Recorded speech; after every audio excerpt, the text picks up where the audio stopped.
Hi friends, आज हम भारत के भूगोल का एक बहुत ही इंपॉर्टेंट टॉपिक का नाम है उष्णकटिबंधीय चक्रवात मतलब ट्रॉपिकल साइक्लोन के बारे में काफी डिटेल्स चर्चा करेंगे। आप हमारे साथ बने रहिए ताकि आपको इसके बारे में जानकारी प्राप्त हो सके। तो शुरुआत करते हैं आज का टॉपिक है उष्णकटिबंधीय चक्रवात। तो उष्णकटिबंधीय चक्रवात हमारे उष्णकटिबंधीय महासागरों में बनने वाले निम्न दाब के केंद्र होते हैं। आप इसे याद रखेंगे, ये जो चक्रवात होते हैं ये हमारे उष्णकटिबंधीय महासागरों में बनने वाले निम्न दाब के केंद्र होते हैं, मतलब लो प्रेशर सेंटर होते हैं। इनके चारों ओर वायु चक्रवात गति में इनके चारों ओर क्या वायु चक्रवात गति में ऊपर करते हुए मतलब साइक्लोनिक मोशन करते हुए ऊपर की तरफ उठती है, जिससे क्या बादल निर्माण होता है और वर्षा की स्थिति बनती है। जिससे हमारे क्या बादल का निर्माण होता है, साथ ही साथ क्या वर्षा की स्थिति बनती है। और ये हमारी क्या एक प्राकृतिक आपदा है। ये हमारी क्या एक प्राकृतिक आपदा है जो अक्सर तटीय क्षेत्र में भारी विनाश का कारण बनती है। यदि हमारे तटीय क्षेत्र में आ जाए तो क्या करती है, भारी विषण विनाश का कारण बनती है। सामान्यतः देखें, हमारे दक्षिणी पश्चिमी जो मानसून पवनों हैं या दक्षिणी पश्चिमी जो हमारे मानसून पवने हैं उनके प्रभाव में चक्रवात पश्चिमी तट से टकराता है। किससे टकराता है, आप इसे याद रखेंगे। सामान्यतः हमारे दक्षिणी पश्चिमी मानसून पवनों के प्रभाव में आके चक्रवात किससे पश्चिमी तटों से टकराता है। अधिकांशतः हमारे उष्णकटिबंधीय चक्रवात बंगाल की खाड़ी में उत्पन्न होते हैं और भारत के पूर्वी तटों से टकराते हैं। ये आप इसे याद रखेंगे। भारत की स्थिति में देखें तो भारत में हमारे उष्णकटिबंधीय चक्रवात के बंगाल की खाड़ी में उत्पन्न होते हैं, भारत के पूर्वी तटों से टकराते हैं।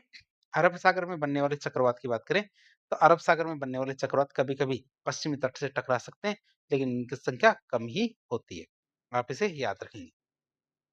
अब बात करेंगे चक्रवात बनने की प्रक्रिया, मतलब चक्रवात निर्माण की प्रक्रिया की बात करें, प्रोसेस ऑफ साइक्लोनिक फॉर्मेशन। तो उष्णकटिबंधीय चक्रवात के निर्माण के लिए कुछ विशिष्ट भौगोलिक और वायुमंडलीय परिस्थितियों की आवश्यकता होती है। क्या वायुमंडलीय चक्रवात उष्णकटिबंधीय चक्रवात के निर्माण के लिए कुछ विशिष्ट भौगोलिक और वायुमंडलीय परिस्थितियों की आवश्यकता होती है। जैसे पहली परिस्थिति होनी चाहिए हमारे पास तापमान और दाब प्रवणता का निर्माण। पहली परिस्थिति क्या होनी चाहिए, हमारे तापमान और दाब प्रवणता के निर्माण की बात करें। जब हमारे द्वीप या फिर हमारे तटीय क्षेत्र जब हमारे द्वीप या तटीय क्षेत्र जल की तुलना में अधिक गर्म हो जाते हैं, क्या जल की तुलना में ज्यादा गर्म हो जाते हैं, तो इन पर हमारे निम्न दाब के केंद्र का निर्माण होता है। द्वीप या फिर तटीय क्षेत्र में हमारे क्या जल की तुलना में अधिक गर्म हो जाते हैं जब ये, तो इन पर हमारे क्या निम्न दाब का केंद्र का निर्माण होता है। इसकी तुलना में महासागर में तापमान हमेशा अपेक्षाकृत कम होता है। इनकी तुलना में देखें तो महासागर में तापमान अपेक्षाकृत कम होता है। इसके कारण यहाँ उच्च दाब पाया जाता है। और भौतिकी के नियम के अनुसार देखें तो पवनें हमेशा उच्च दाब से निम्न दाब की ओर गति करती है। पवनें किधर से किधर गति करती है, उच्च दाब से निम्न दाब की ओर गति करती है। बात करें कोरियोलिस बल के प्रभाव की बात, तो उच्च दाब से निम्न दाब की ओर गति करने वाली पवनों पर कोरियोलिस बल प्रभावी हो जाता है। तो जब हमारे उच्च दाब से निम्न दाब की तरफ पवनी गति करती है तो उन पे हमारे क्या कोरियोलिस बल प्रभावी हो जाता है। और ये बल हमारे क्या पृथ्वी के घूर्णन के कारण उत्पन्न होता है। ये बल हमारे क्या पृथ्वी के घूर्णन के कारण उत्पन्न होता है। कोरियोलिस बल के कारण वायु निम्न दाब के चारों ओर चक्रवात गति करने लगती है। ये कोरियोलिस बल है, तो कोरियोलिस बल के कारण वायु निम्न दाब के चारों ओर चक्रवात गति करने लगती है। उत्तरी गोलार्ध में बात करें तो चक्रवात की दिशा किधर होती है, उत्तरी गोलार्ध में चक्रवात की दिशा घड़ी की विपरीत दिशा में होती है। किधर होती है, घड़ी की विपरीत दिशा मतलब एंटी क्लॉकवाइज होती है। और दक्षिणी गोलार्ध में बात करें तो चक्रवात की दिशा घड़ी की दिशा मतलब क्लॉकवाइज होती है। बात करें विषुवत रेखा की, किसकी, विषुवत रेखा की बात करते हैं। विषुवत रेखा पर कोरियोलिस बल क्या होता है, शून्य होता है। इसी वजह से हमारे उष्णकटिबंधीय चक्रवात विषुवत रेखा के ठीक ऊपर नहीं बनते हैं। विषुवत रेखा पर कभी भी हमारे क्या ये कोरियोलिस बल चक्रवात नहीं बनते, आप इसे याद रखेंगे। अब वायु का ऊपर उठना और संघनन की बात करें, जब हमारे क्या वायु ऊपर उठती है और उसका संघनन होता है उसकी बात करें, तो निम्न दाब के चारों ओर चक्रवात गति करने क्या निम्न दाब के चारों ओर चक्रवात गति करने वाली वायु गर्म होकर ऊपर उठने लगती है। क्या गर्म होकर ऊपर उठने लगती है। उच्च वायुमंडल में ये ऊपर उठती हुई वायु आर्द्र वायु क्या ऊपर उठती हुई जो आर्द्र वायु है ठंडी हो जाती है और इसमें क्या संघनन की क्रिया होने लगती है, जिससे बादल निर्माण और वर्षा की स्थिति बनती है। तो हमने देखा वायु को ऊपर उठना और संघनन की बात देखी। तो निम्न दाब के चारों ओर क्या चक्रवात गति करते ऊपर चक्रवात गति करने वाली वायु गर्म होकर ऊपर उठती है और उच्च वायुमंडल में ये पहुंच कर तो उच्च वायुमंडल में ये ऊपर उठती हुई आर्द्र वायु ठंडी हो जाती है और इसमें क्या संघनन की क्रिया हो जाती है, जिससे बादल निर्माण और वर्षा की स्थिति बनती है। जिससे हमारे क्या बादल निर्माण और वर्षा की स्थिति बनती है। फिर गुप्त ऊष्मा चक्रवात की ऊर्जा की बात करें, किसकी, गुप्त ऊष्मा चक्रवात की ऊर्जा की बात करें, तो संघनन के दौरान हमारे वायुमंडल में मौजूद जो जलवाष्प है, वाटर वेपर है, अपनी गुप्त ऊष्मा मतलब जो लेटेंट हीट ऑफ कंडेंसेशन है ये मुक्त कर देती है। तो संघनन के दौरान वायुमंडल में मौजूद जो हमारे जलवाष्प है, ये अपनी गुप्त ऊष्मा को मुक्त कर देती है और ये गुप्त ऊष्मा क्या चक्रवात को ऊर्जा प्रदान करती है। तो ये तो खुद की तो गुप्त ऊष्मा मुक्त कर देती है, लेकिन चक्रवात को ये ऊर्जा प्राप्त हो जाती है, जिससे वो और भी ज़्यादा तीव्र हो जाता है। आप इसे देख सकते हैं, जो हमारे नॉर्थ हेमिस्फीयर है, इसमें चक्रवात की दिशा हमारी क्या होती है?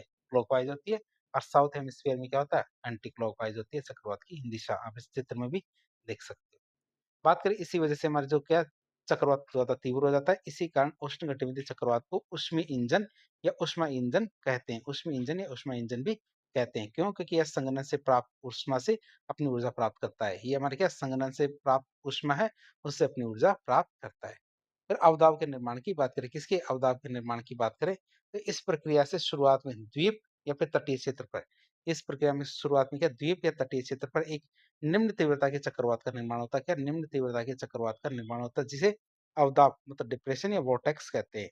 और यह चक्रवात का प्रारंभिक चरण होता है। यह हमारे क्या होता है? चक्रवात का प्रारंभिक चरण होता है। बात करें महासागर पर विस्थापन और तीव्रता में वृद्धि की, तो पूर्वा पवनी जो ईस्टर्ली विंड्स है, इनके प्रभाव में आके जो हमारे क्या उष्णकटिबंधीय क्षेत्रों में उत्पन्न होती है। पूर्वा पवनी जो हमारे क्या उष्णकटिबंधीय क्षेत्रों में उत्पन्न की प्रमुख होती है। चक्रवात द्वीप या तट से महासागर पर विस्थापित होता है। चक्रवात क्या होता है? द्वीप या तट से महासागर की ओर विस्थापित हो जाता है। बात करें महासागरीय क्षेत्र में, तो महासागरीय क्षेत्र में हमारे जहाँ जलवाष्प और गुप्त ऊष्मा की प्रचुरता होती है। कहाँ पे? हमारे महासागरीय क्षेत्र में क्या होता है? जलवाष्प और गुप्त ऊष्मा की प्रचुरता होती है। चक्रवात को अधिक गुप्त ऊष्मा प्राप्त होती है। वहां से क्या होता है? चक्रवात को अधिक गुप्त ऊष्मा प्राप्त होती है और इस ऊर्जा के कारण चक्रवात की गति बढ़ जाती है। इस ऊर्जा के कारण क्या होता है? चक्रवात की गति बढ़ जाती है और बढ़ के 180 से 250 किलोमीटर प्रति घंटा या उससे अधिक हो सकती है। ठीक है, 250 किलोमीटर प्रति घंटा तक या फिर उससे भी अधिक हो सकती है और ये हमारे एक पूर्ण विकसित चक्रवात में बदल जाता है। ये हमारे क्या पूर्ण विकसित चक्रवात में बदल जाता है। फिर लैंडफॉल और समाप्ति की बात करें, किसके लैंडफॉल और समाप्ति की बात करें, तो पूर्व पवनों के प्रभाव में, किसके पूर्व पवनों के प्रभाव में चक्रवात सामान्यतः हमारे महाद्वीपों के पूर्वी तट से टकराते हैं। किससे? महाद्वीपों के पूर्वी तट से टकराते हैं और इस प्रक्रिया को लैंडफॉल कहते हैं। ये जो हमारी प्रक्रिया है, इसको क्या कहेंगे? लैंडफॉल कहेंगे। भारत की बात करें तो भारत में अधिकांश चक्रवात बंगाल की खाड़ी से उठकर पूर्वी तट मतलब उड़ीसा, आंध्र प्रदेश और पश्चिम बंगाल से टकराते हैं। भारत के जो अधिकांश चक्रवात है, ये बंगाली खाड़ी से उठते हैं और पूर्वी तट मतलब उड़ीसा, आंध्र प्रदेश और पश्चिम बंगाल से टकराते हैं।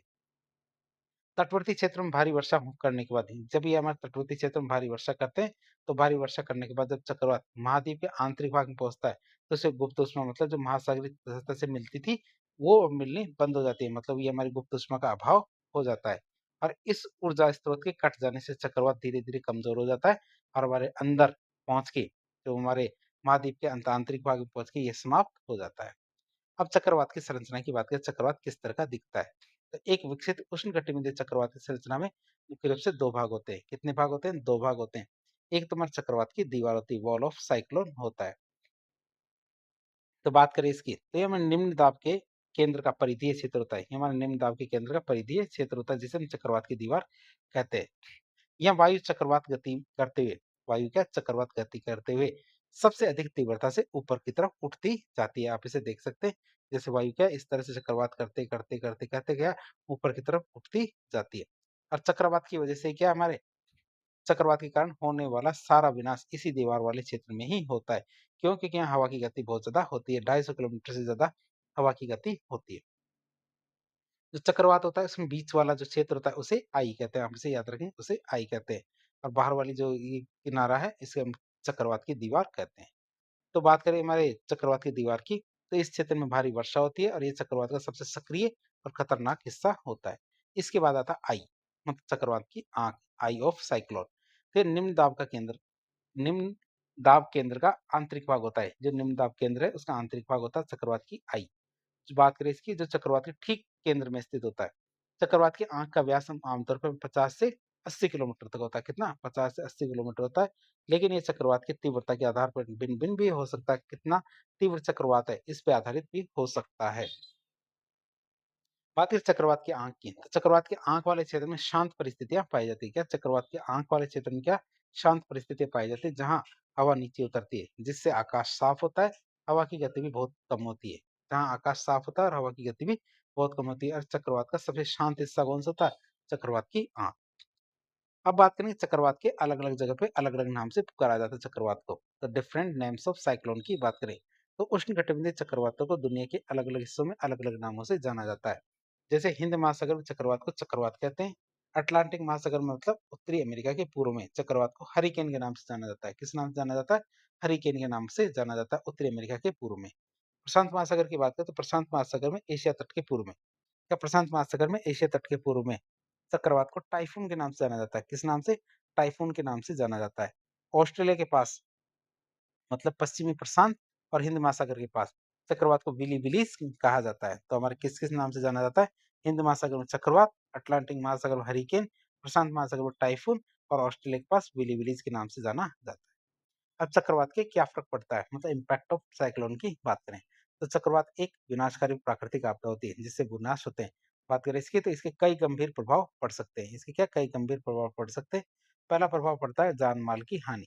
तो चक्रवात के दौरान तेज हवाओं, भारी वर्षा और तूफान सर्ज की वजह से किसकी वजह से? चक्रवात के दौरान तेज हवाओं, भारी वर्षा, तूफान सर्ज के कारण जान और माल की भारी हानि होती है। किसकी? जान और माल की भारी हानि होती है। फिर अवसंरचना को नुकसान की बात करें, तो चक्रवात के दौरान तेज हवाएं चलती है लगभग 100 से 250 किलोमीटर प्रति घंटे के हिसाब से या उससे भी ज्यादा चल सकती है, जिससे हमारे घर, इमारतें, बिजली के खंभे, सड़कें और जो अन्य अवसंरचना मतलब इंफ्रास्ट्रक्चर है उनको भारी नुकसान होता है। बाढ़ की समस्या की बात करें, तो चक्रवात के दौरान भारी वर्षा होती है जिसके कारण बाढ़ की समस्या उत्पन्न हो सकती है। खासकर हमारे निचले इलाकों में या नदी घाटी में हमारे बाढ़ की स्थिति उत्पन्न हो सकती है। फिर स्ट्रॉम सर्ज की बात करें, किसकी? स्ट्रॉम सर्ज की बात करें, तो जब चक्रवात महासागर के ऊपर से गुजरता है, जब हमारे क्या चक्रवात महासागर के ऊपर से गुजरता है, तो ये हमारे उच्च तीव्रता की महासागरीय लहरें उत्पन्न करता है। तब ये क्या करता है? उच्च तीव्रता की महासागरीय लहरें उत्पन्न करता है, जिन्हें हम क्या बोलते हैं? स्ट्रॉम सर्ज कहते हैं। और ये लहरें हमारे तटवर्ती क्षेत्रों में प्रवेश करके ये लहरें हमारे क्या तटवर्ती क्षेत्रों में प्रवेश करके उन्हें जलमग्न कर देती है। क्या करती है? उन्हें जलमग्न करती है, जिससे भारी तबाही होती है। क्योंकि खारा पानी कृषि भूमि और मीठे पानी के स्रोतों को दूषित कर देता है। खारा पानी क्या करता है? मीठे पानी के स्रोत और कृषि भूमि दोनों को ही दूषित कर देता है। उष्णकटिबंधीय चक्रवात एक जटिल और मौसमी शक्तिशाली मौसमी घटना है और इसके प्रभाव को कम करने के लिए प्रभावी पूर्व चेतावनी प्रणाली और आपदा प्रबंधन की आवश्यकता होती है। इस तरह से एक लेक्चर के जरिए हमने भारत के भूगोल का एक महत्वपूर्ण टॉपिक हमारा उष्णकटिबंधीय चक्रवात इसके बारे में काफी डिटेल से जानने की कोशिश की। तो इस प्रकार के इन्फॉर्मेटिव वीडियो देखने के लिए हमारे चैनल से जुड़े। वीडियो यदि पसंद आता तो वीडियो को लाइक करें, चैनल को सब्सक्राइब करें, अपने दोस्तों के साथ शेयर करें। धन्यवाद।